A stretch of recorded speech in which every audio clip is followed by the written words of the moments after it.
It's something most of the men working here were born into. Fishing is the lifeblood of Newlyn. Day and night, catches arrive in this port on the edge of England.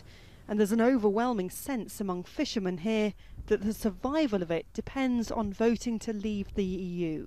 Sat in the galley, doing nothing. Don Liddicote and his crew are preparing for a week at sea.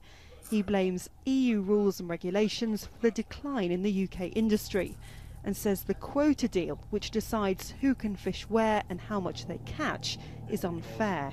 Once we get our own waters back and we can govern our own waters, we should get a lot more quota. And that way then we'll all survive. You know, there won't be no, oh, we can't go here this week, we can't go there. You know, we'll have our quota back and we can work it the best we can. Few fishermen know what they'll be earning month to month. Much of what's caught in Cornwall is sold here. Supply and demand sets the price. There's been a market here in Newlyn for hundreds of years. What's being sold here today will end up in restaurants, fishmongers and supermarkets across the UK, but some of it will also end up in Europe. Cornwall is one of the poorest parts of England and has over the years received billions of dollars of EU money.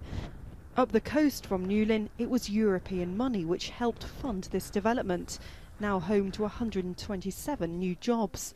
And it's European money which is still being streamed into this creative tech business. If it were no longer accessible to us, we would lose our long-term funding. So projects that run over 5 years would kind of be gone for us, which would mean we'd be in a very unstable situation. Who would plug that gap is unclear. Campaigners to leave say money received from Brussels is money Britain has already put in. But for the fishermen, going into uncharted waters is a gamble they're willing to take. Emma Hayward, Al Jazeera, Newlyn in southwest England.